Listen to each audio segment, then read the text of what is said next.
We'll chant Om 3 times, followed by the invocation shlokas. Inhale deeply.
ॐ सहना भवतु सहनौ भुनक्तु सह वीर्यं करवावहै तेजस्विनावधीतमस्तु मा विद्विषावहै ॐ शान्ति शान्ति शान्तिः समस्तजनकल्याणे निरतं करुणामयं नमामि चिन्मयं देवं सद्गुरुं ब्रह्मविद्वरं सद्गुरुं ब्रह्मविद्वरम्. We in the beginning we chant the shloka, the Mangalacharnam shloka in praise of Sri Ramana Maharshi Ji. That's also in the chat window. You can refer to that. And one of you please go off mute and repeat after me.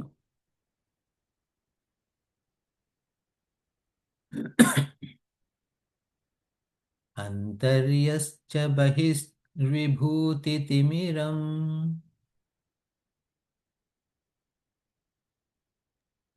Antaryascha bahirvidhutimiram jyotirmayam shashvatam jyotirmayam shaswatam sthanam prapya virajate vinamatam sthanam prapya virajate vinamitam ajnanamunmulayan ajnanam unmulayan pashyan vishwamapidamullasati yo pashyan vishwam apidam ullasatiyo विश्वस्य पारे परः vishwasya pare para. तस्मै श्रीरमणाय लोकगुरवे तस्मै श्रीरमणाय लोकगुरुवे शोकस्य हन्त्रे नमः. शोकस्य हन्त्रे नमः.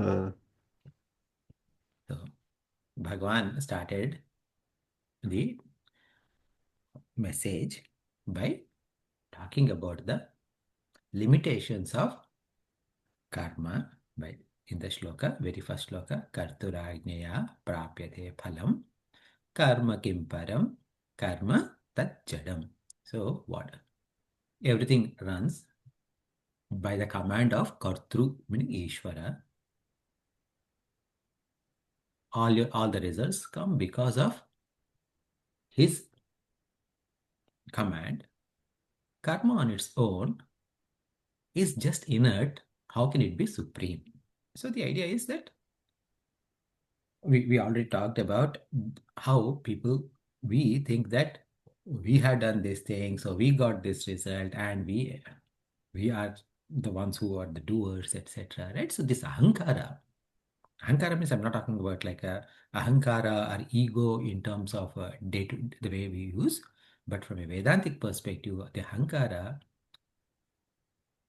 has the feeling of kartrutva and bhoktrutva bhavana. I am the doer and I am the experiencer. And we have seen that in the whenever we perform karma, immediately, whenever a karta performs karma, immediately the result is created. It is not manifested, but it is in an unmanifest form, it is created. So prior to the manifestation, in an unmanifest form, it is called as apurva. Purva means past, apurva means not in the past, means it has been created freshly as soon as we worked. And as soon as when it manifests as the results of our action, the fruits of our action called as karma phala. And at that time, there's no more apurva.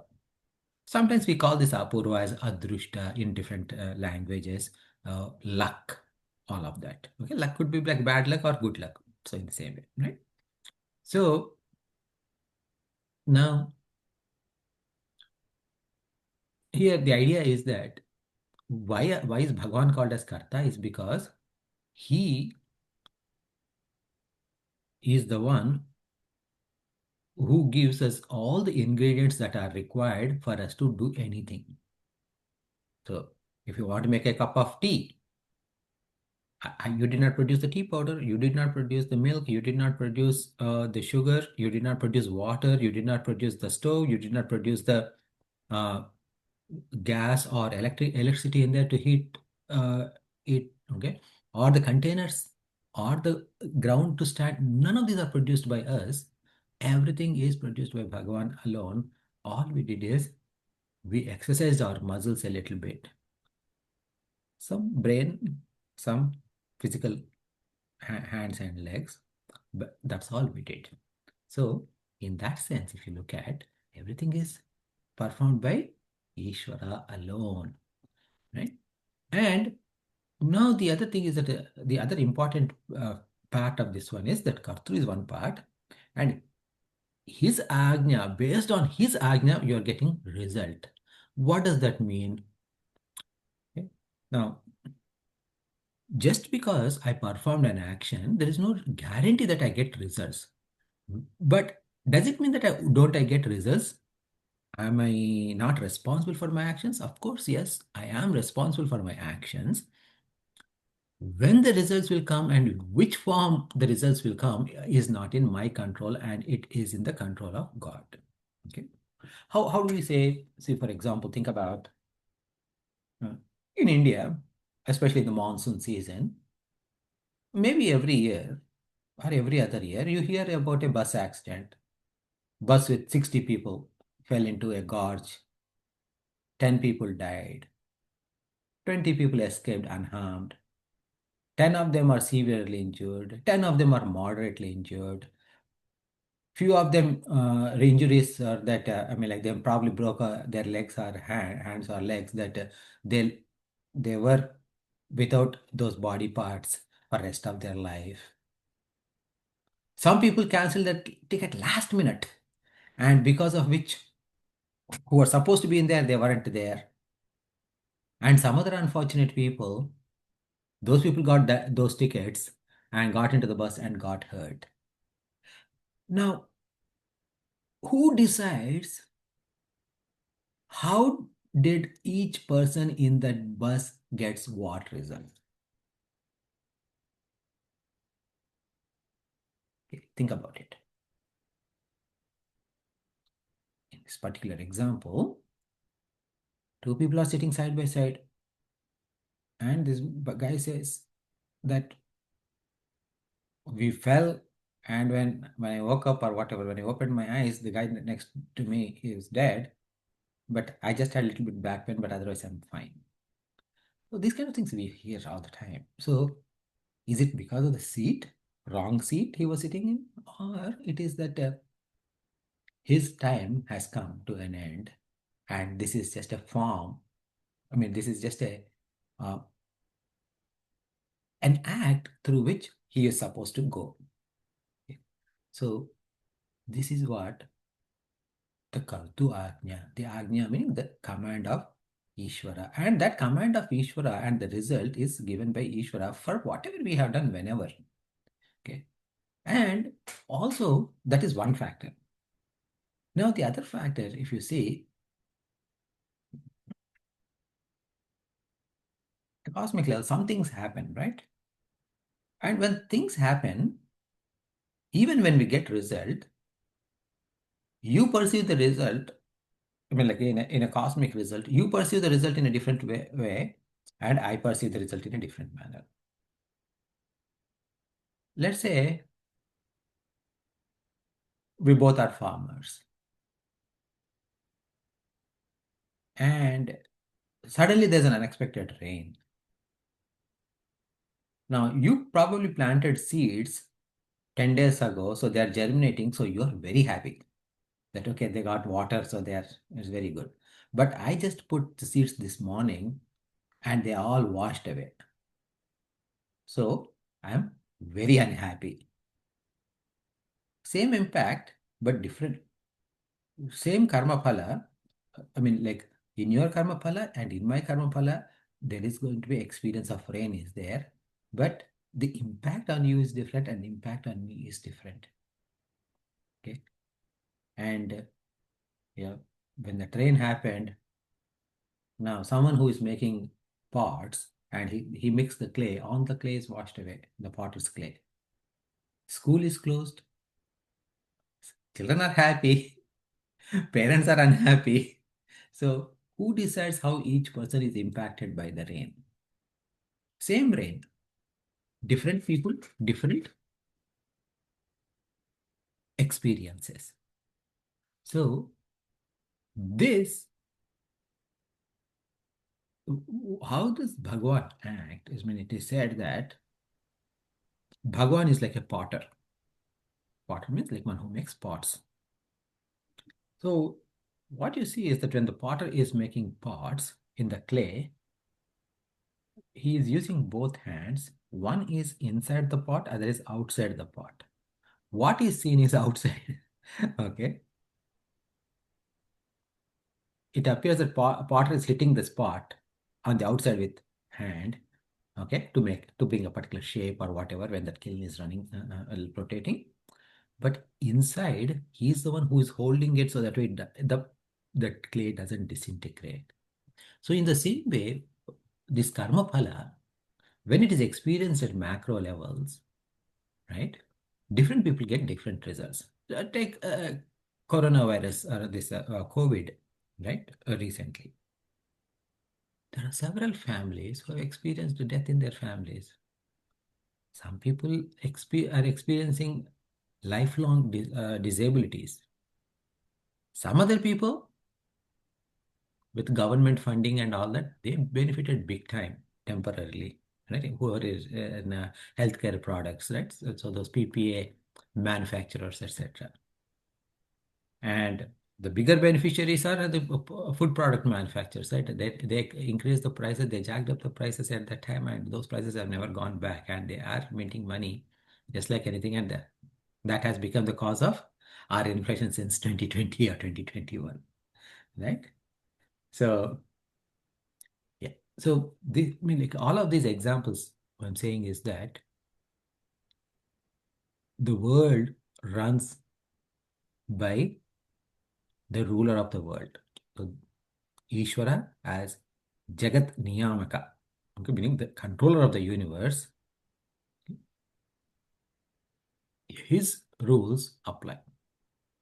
And it also says that there's nothing random in our nature. Because people think like, why did this happen to this person? Yeah, it is so unfortunate. It is so random. Like nobody knows who gets infected, which way, what way, right? Now think about it. Earth's rotation or revolution around the sun, they are fixed. From our Vedic period to now, they are fixed. 365 days in a year, right? 365.25. And we use leap year.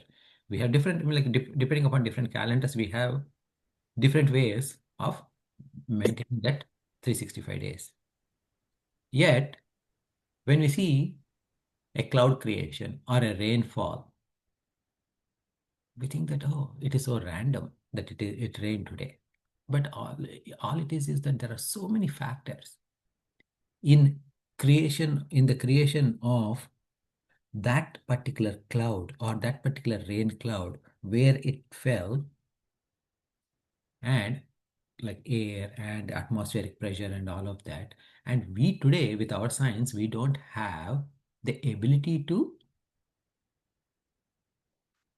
understand and accurately predict exactly where it is going to happen, how, when it is going to happen, all of that. I mean, we are getting closer to it, but we are still missing many factors. Because of that, we cannot guarantee anything, and we say some certain things are random, right? So these factors are yet to be mastered scientifically. So because we don't know, we term them as random. But Vedanta says there's nothing random in this. Entire world is under the control of that Karta, who is Sarvajna. And he is the one who decides, right? And the final goal has to be reached by using the word Param. Now, when the after negating this, in the second shloka we chanted last week, but we will chant again today, and we'll start. Okay, so as we start, so I will break down the words. Kruti, Maha, Udhadhi. Okay, so Kruti, Maha, Udhadhi together becomes Kruti, Mahodadhi, and because of the Sandhi, it is Kruti, Mahadadhau, Patana, Karanam. Becomes Patana Karanam, simple. Phalam, Ashashwatam becomes Phalam Ashashwatam, Gati Nirodhakam. So one of you go off mute and repeat after me. Kruti Mahodadhau Patana Karanam.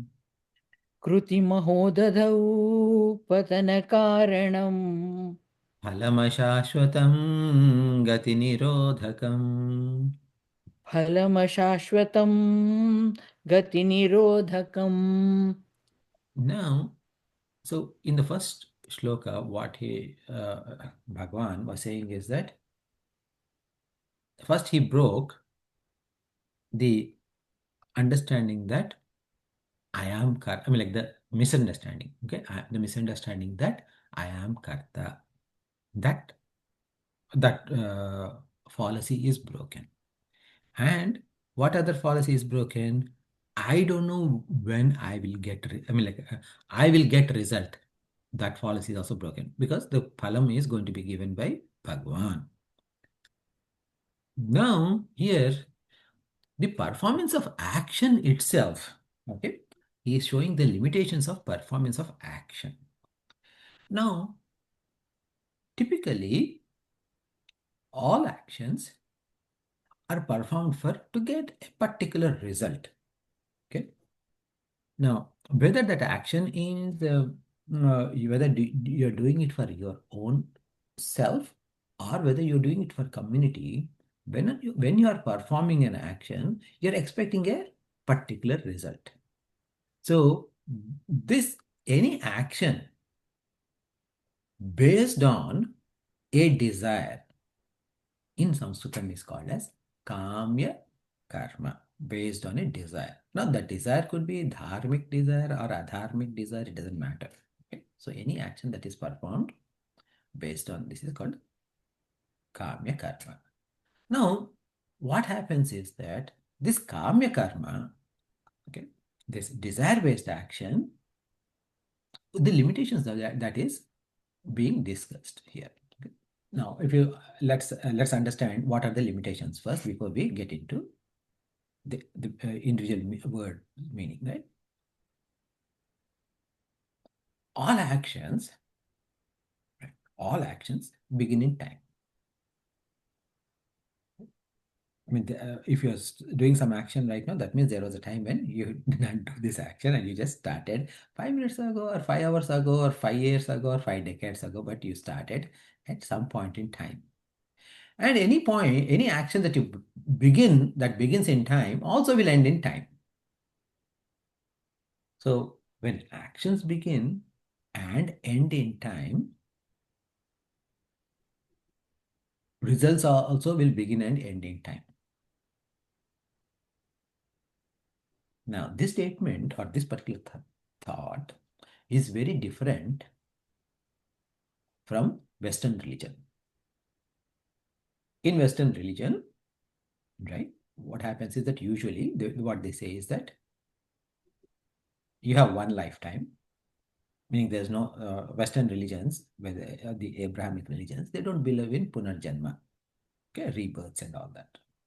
So everything that you need to do, I mean, you must do rightfully in this life. And at the end of creation, that is when judgment is done. Okay, and then either you are sent into hell or heaven.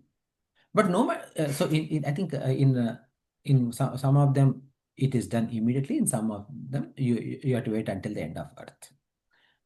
In either case, whether you are sent to heaven or whether you are sent to hell, you live there permanently. There's your permanent abode. So our lifetime on earth is less than 100 years for many cases. And how will actions that we performed less than within less than 100 years can give infinite hell or infinite heaven? Okay, so that's it. That's a question that will be there, right? So whereas we believe that results begin in time and end in time.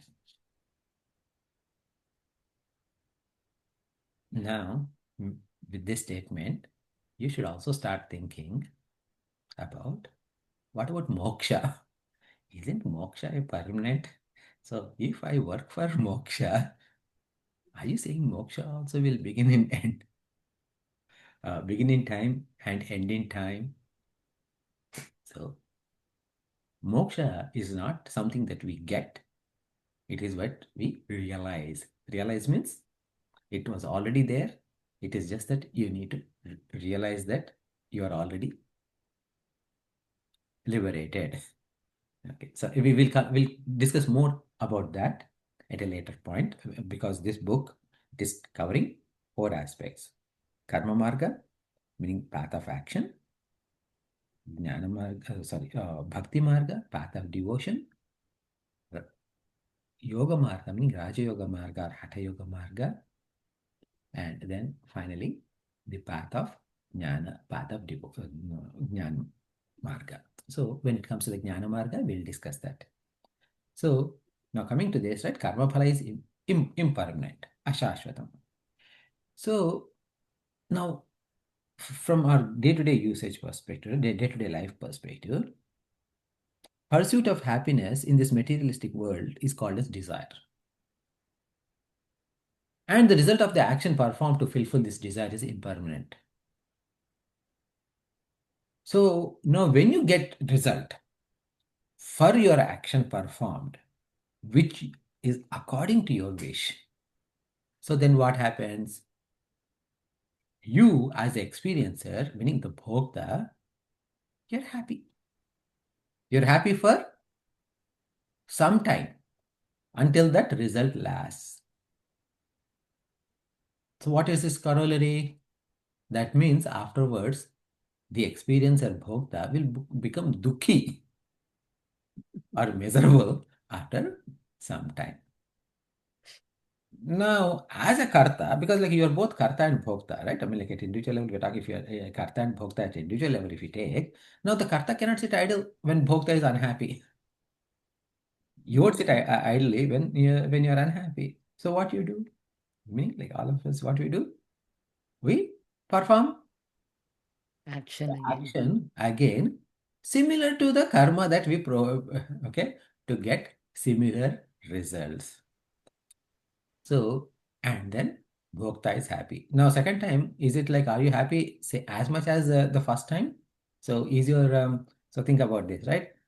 If you're eating a dessert, okay, and if you're the first dessert, the first piece when you ate versus second piece when you ate, are you when with the second unit, second piece, did you get the same amount of happiness as the first piece? No. No. But now, so that means what? You need to eat more. Okay, or you need more sweetness. Okay, so add more sugar in that or something like that. So what happens is, as karta, we are stuck performing karmas again and again across infinite loops, so infinite lives. Okay? So because of this, what you call as this stuck, getting stuck in this never-ending cycle of birth and death, we call it as samsara. So this is all the problem with the results of actions that are performed based on a particular desire. Okay, this kamya karma phala. So this is what is said in first line. Okay, kruti mahodadhau patana karanam. Kruti, kruti means action. Okay? Any action. Okay, this action is maha udadhi. Udadhi means ocean. Now Mahaudhi means a huge ocean, and it is Patana Karanam. Patana Karanam means it is the cause for our downfall. Downfall into what? Into samsara. Okay.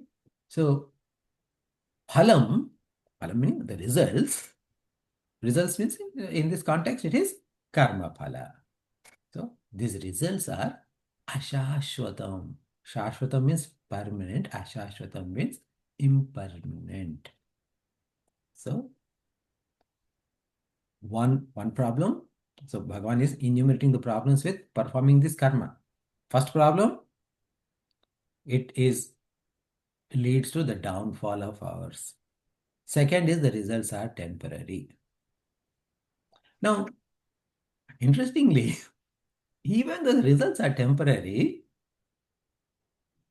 there's something else that happens. So, whenever we perform action, okay, um, we get two types of results. Okay. And the results come in two forms. It's not two types of results. The result comes in two forms, guaranteed. One is the actual result, karma phala, that you are familiar with. Maybe if karma phala did not come immediately, it is probably like initially it came as apurva and eventually it was fructified and karma phala has come. So that is one form. The other form is as vasana. What is this vasana? I did this and I like it, or I did this and dislike it. So now, when you did it and you liked it, whatever action that is, you are going to do that again because you have that vasana for performing that action. And when you perform that action again, that vasana becomes stronger and stronger. And these vasanas are never going to leave us. Okay, so that is another problem. So even though when phalama shashvatam, the karma phala is temporary. That is second bad thing. Okay. So, and the third problem is that these vasanas are becoming stronger and it is binding us much more strongly. Gati nirodhakam.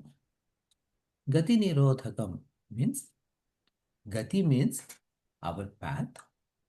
Path is also no, sorry, destination. Okay. So sometimes sorry, yeah. So destination. So our destination, nirodhaka, meaning it doesn't allow us to go to our destination. If from the ocean of samsara, we want to come to the bank and cross over samsara, that is not going to be possible. So these are the four defects in performing desire-based actions. Now the question is, perfect. You are saying that karmas, I should not be performing actions. Great. Okay. So I will not do anything.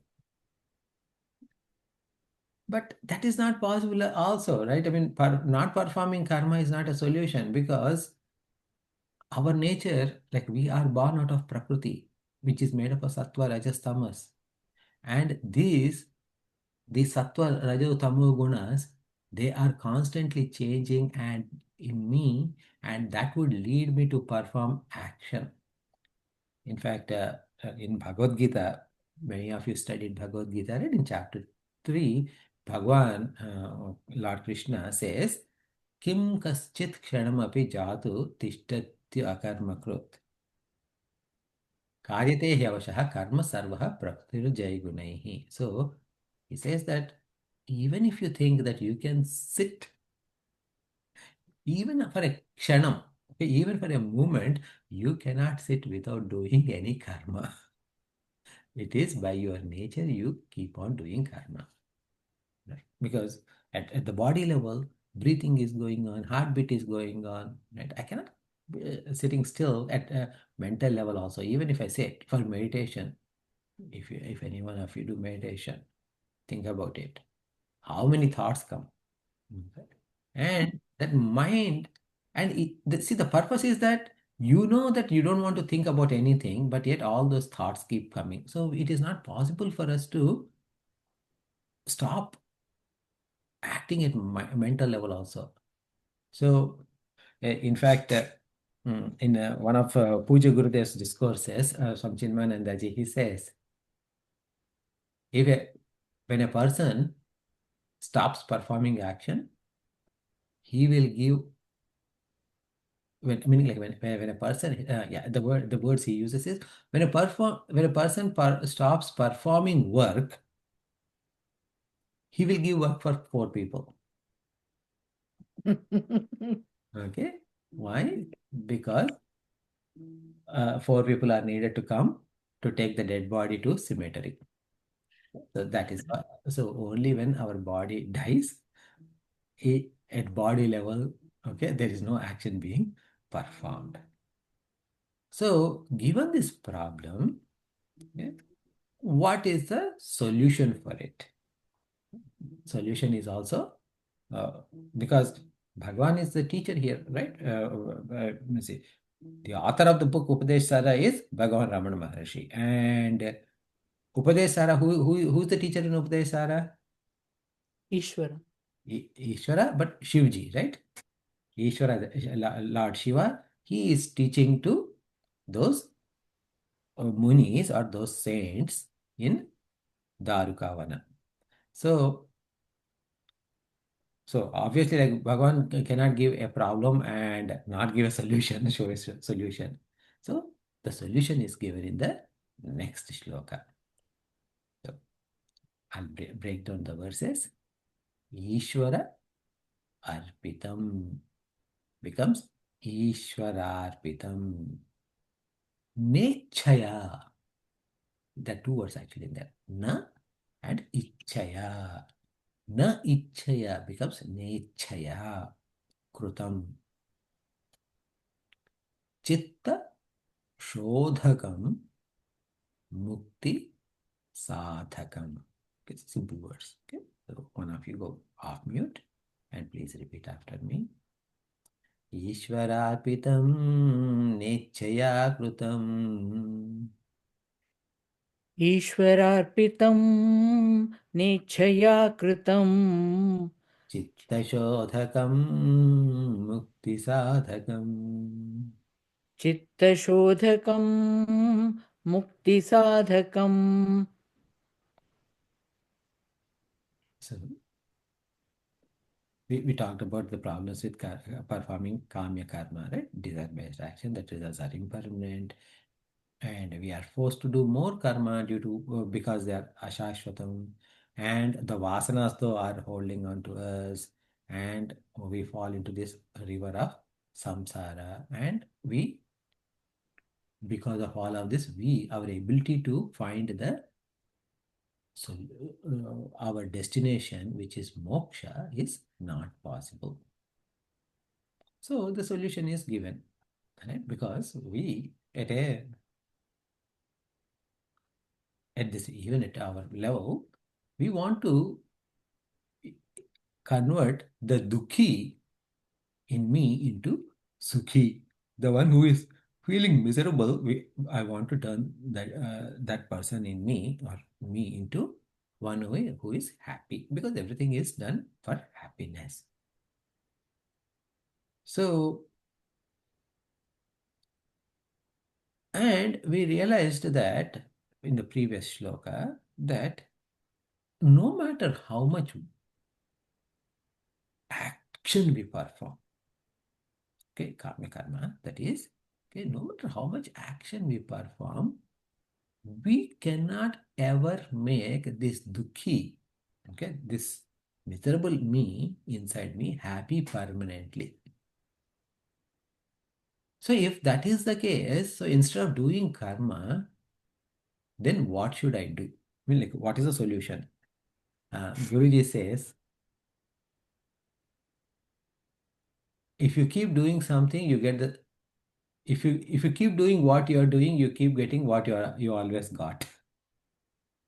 Okay. If you want to get a different result, you should do things differently. Right? So what should be done? So karma is not working out. So if karma is crossed off, what kind of karma I can perform? Obviously, like any, remember, like from actions perspective, we talk about different types of karmas. One is called as niyata karma, kamya karma, then the third one is Nishiddha karma, and fourth one is Akarma, according to based on our Karma Yoga studies. So, Akarma means non-performance of action at body level while craving for them at mental level. So, that is not going to work, we know that. If Kamya karma itself, the second one itself is negated, so then Nishiddha karma, meaning Nishiddha karma means prohibited actions, are already negated because they are going to get bad results anyway. So if all of these are negated, how about the first one, which is Nitya karma or Niyata karma? Niyata karma means performance of our duties. So what about the duties? He says, Ishwararpitam Nechaya Krutam. Ichha means desire. Na ichha means ichha as desire. So sometimes desireless. Desireless means sometimes it's also like if you say ichha is like, na ichha means I dislike. Okay. So everything.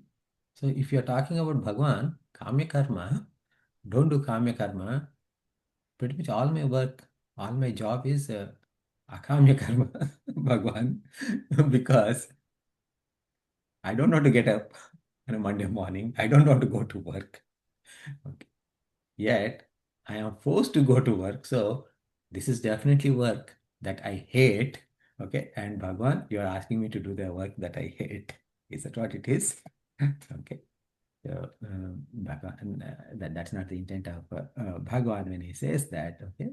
So, na ichaya kritam, meaning there is no kamya, there is no desire in that. Means now you are not performing for a particular reason, for a particular desire fulfillment.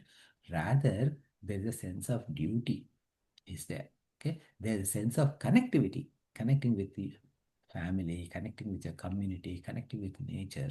So these duties that are to be performed must be performed with the notion of, okay, with a notion not expecting any results. Sometimes what happens is that hmm, Puja Gurudev actually gives a beautiful example where he went to some jnana yajna, and then whenever Gurudev goes to different yajnas wherever, lot of volunteers need to, they had to come together and they had to prepare a lot of things ahead of time, right, to make the yajna successful. And wherever some Chinmayananda's event in India, there were like thousands of people were attending his discourses. So obviously a lot of work. So one of the senior volunteers, senior in the sense, very not like in terms of age, but in terms of uh, association with the mission and his uh, involvement with the mission and all of that, he appeared very sad. Then Gurudeva apparently asked him, "What happened?" Then he said, "Swamiji, what to say? I have done so much work from morning till evening for last 3 days. They they didn't even ask me if I want a cup of coffee," he said. So apparently, Gurudev said, asked him back, "Is that all you wanted in return of all the efforts that you have put together? You're looking for a cup of coffee from other volunteers in recognition of your seva?" So, and then obviously, like he was a little bit embarrassed. But in that, what he taught is that we all, sometimes we may not, when we are performing some kind of a quote unquote seva activities, we want to be recognized. Yeah. No? As a volunteer, I have done this. Okay. I have put 10 chairs there. Okay. And in vote of thanks, my name should be mentioned. So this is the type of expectation we have as sevaks or volunteers, even when we do this, what you call as a community seva or community work, right? Or volunteering work, etc. So we should not have any notion of ahankara expecting anything monetary in return or anything non-monetary in return. That, okay, because otherwise what happens is, if I'm expecting some kind of kudos, it will create a subtle bhokta. When a bhokta means experiencer, when that experiencing, when there's a craving for the experience of that kudos from people, what happens? It becomes this karma that we performed turns from niyata karma, meaning our obligatory duties, into kamya karma. Well, then we fall into the cycle that we studied in second shloka. So this must be avoided. Na ichchaya krutam and ishwararpitam. Now, ishwararpitam means surrender all actions for the sake of God. Whatever I have attained in my life, whether it is my knowledge or whatever capacity that I have, right? So, because I mean, if I am an engineer today, that is because of various people who were in my life. My parents gave me education, they sent me to schools, and they're all my teachers from my kindergarten to like again, like as Puja Guru, they would say KG to PG, he would say kindergarten to post graduation, right? So countless number of teachers toiled for me to become who I am today in terms of education. So my when I say like, oh, my engineering mind or my engineering degree or whatever, whenever I say, right, what happens? All of that is because of that I received from various people. So this knowledge and everything is received. And now the thing is that I cannot even give it back to those people. I cannot say, oh, okay, oh, you helped me in first grade.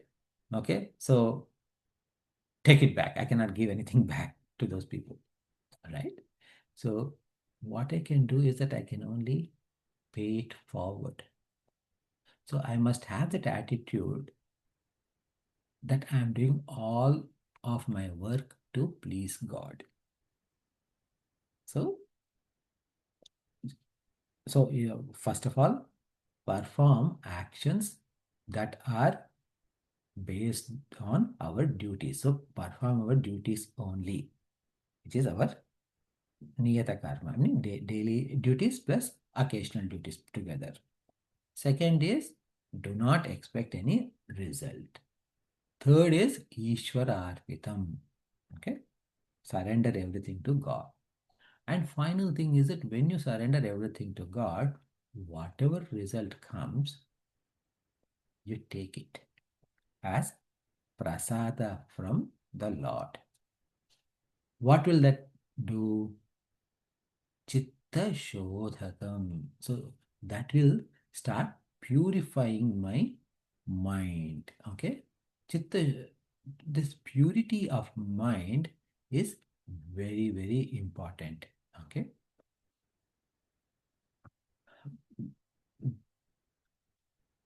Because we may have knowledge, but if there is dirt, nothing works. Okay. Like dirt in our mind, nothing works.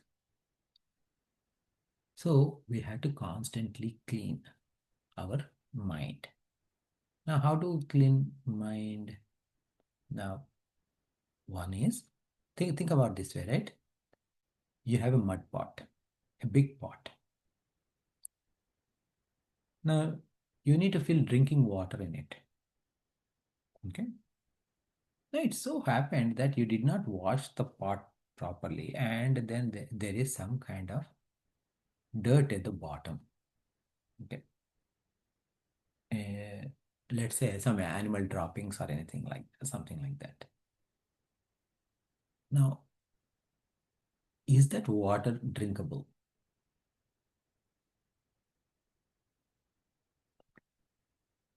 If there is a dirt in the pot, is that water drinkable? Is it consumable? Most likely not. We had to throw away everything. So that pot must be washed. That pot must be cleaned. So if you say, you know, there is so much, I mean, like we filled pot full of milk. However, we also added just 3 drops, not much, just 3 drops of poison from king cobra in there. Can we drink it? Obviously not.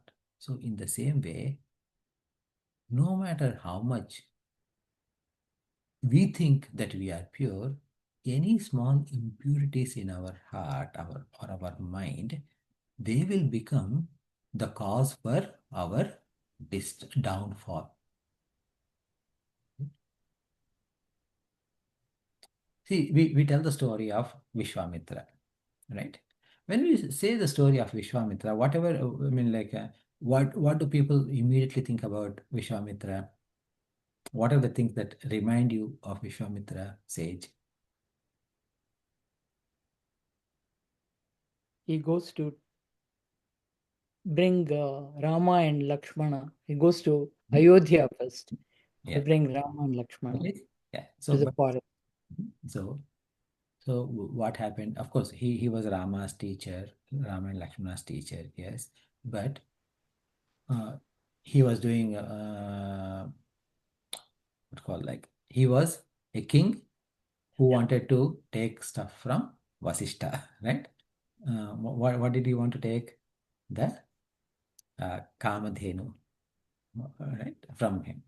And when he did not agree, he fought with Vasishta. And with the power of Vasishta's this Kamadhenu, the entire army defeated him. So now he wanted to become a saint. I mean, like he wanted to beat Vasishta. So he gave up his kingdom and he started meditating. And then Indra sent, who did Indra send? Urvashi, right? So because Indra sent Urvashi, so then he had a daughter with Urvashi. towards Shakuntala. Right? Then again he started meditating, and then one one guy was kicked out. One king was kicked out from Swarga, heaven. So he prayed to Vishwamitra to help him. So now Vishwamitra took as a challenge and tried to send him to heaven. Now again, when he was kicked out, that king was falling off from heaven. So he created a world for him, right? Where Heaven. a heaven for him, where as he was falling down, that domain caught him. So this person fell with his head down first, head and hands first. So everything in that heaven is upside down to accommodate this Trishanku. Okay, so that's why it's called as Trishanku Swarga. So when we think about all of this, see each of those things show some inadequacy in the maturity of a seeker, right? So now those are the things we tend to remember. Like, oh, like we know all of the stories of Vishwamitra, but we ignore, despite all those inadequacies, he became a Brahmarshi. He is a, a great saint. He's a great sadhu, Mahatma.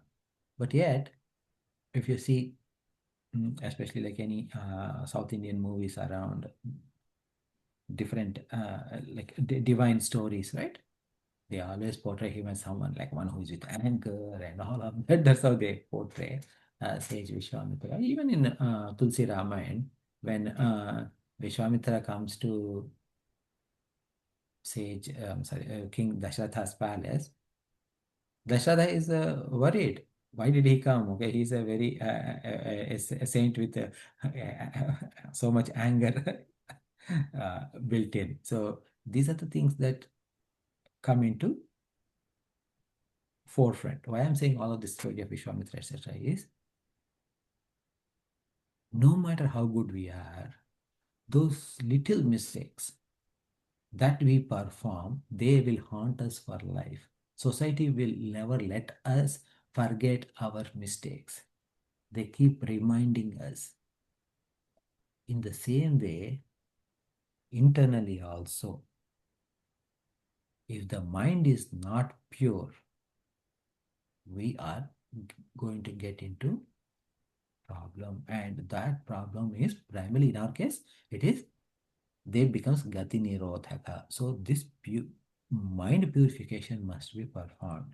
And why this is mind purification must be performed, I mean, like what the value of this karma yoga is, performance of, I mean, like purification of mind is done through karma yoga.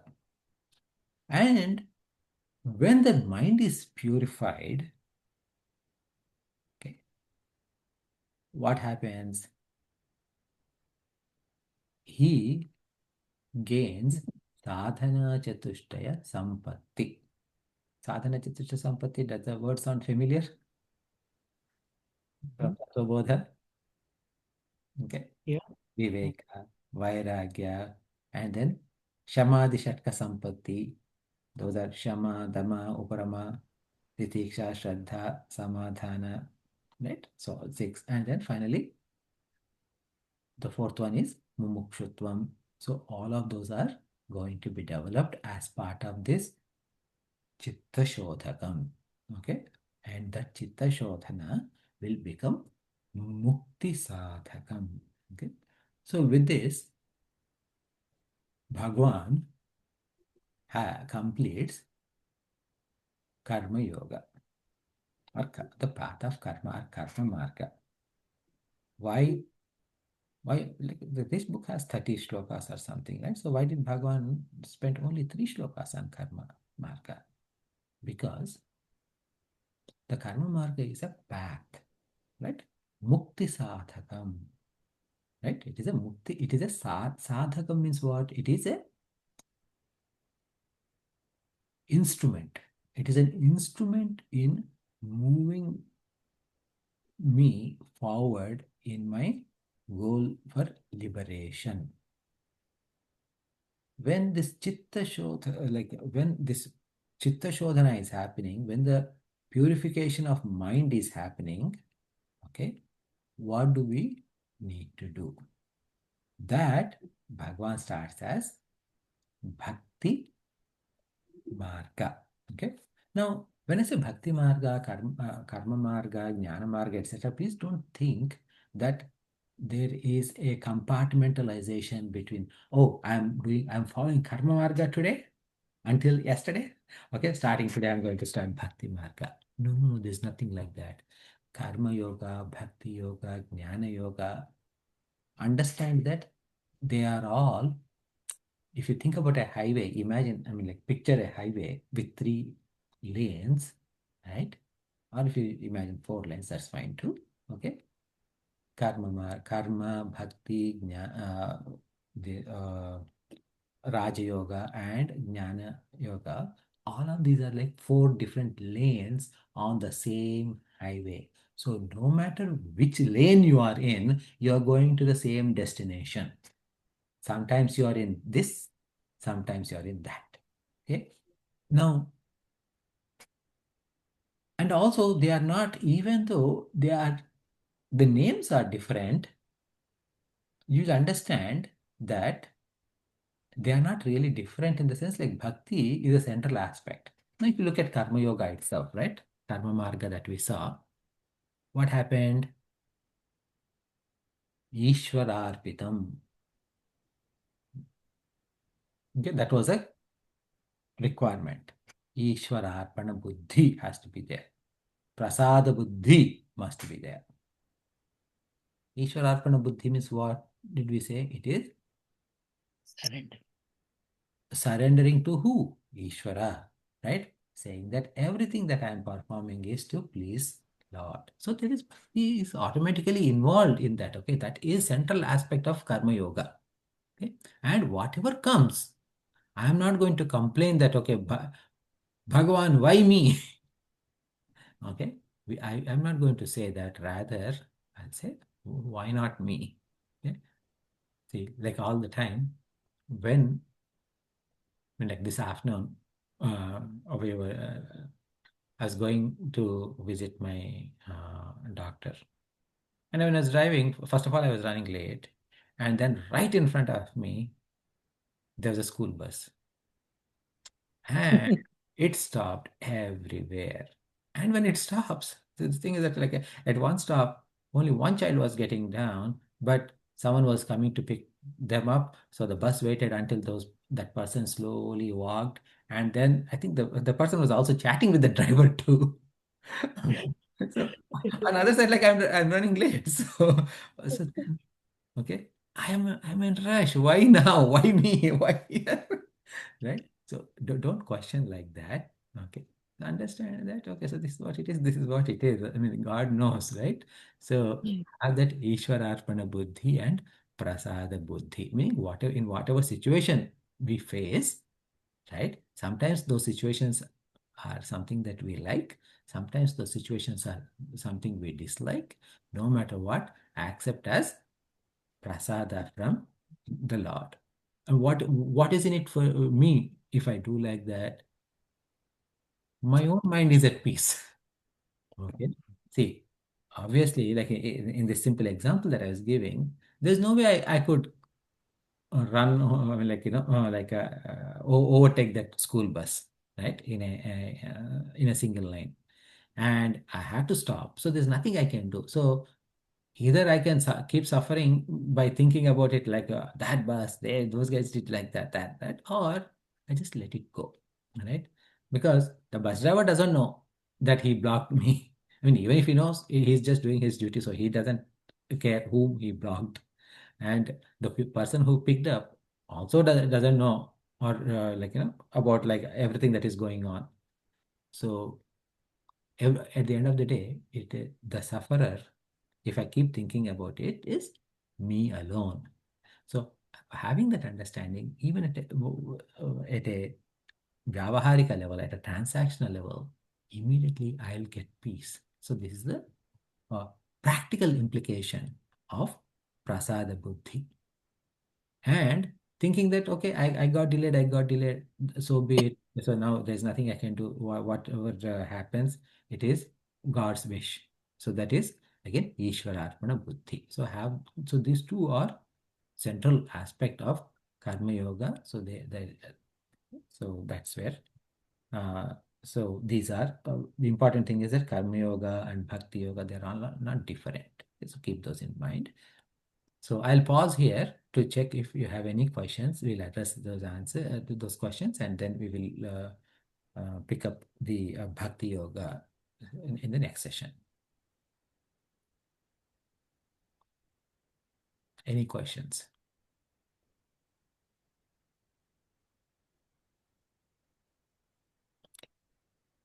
In other words, Mhm. it goes to say anything and everything has to be Ishwararpitam. You surrender and just follow. You just surrender, whatever results come, that is Prasada. the prasada buddhi.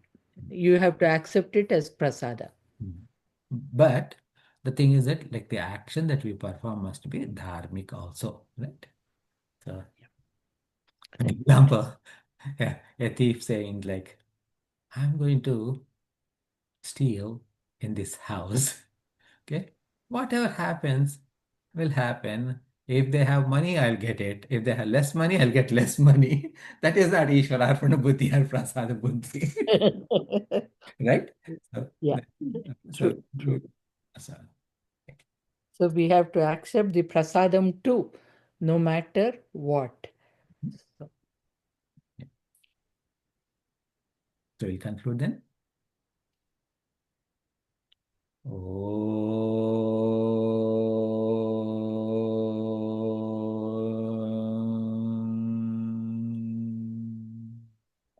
पूर्णमदः पूर्णमिदं पूर्णात् पूर्णमुदच्यते पूर्णस्य पूर्णमादाय पूर्णमेवावशिष्यते ॐ शान्ति शान्ति शान्तिः हरिः ॐ श्रीगुरुभ्यो नमः हरिः ॐ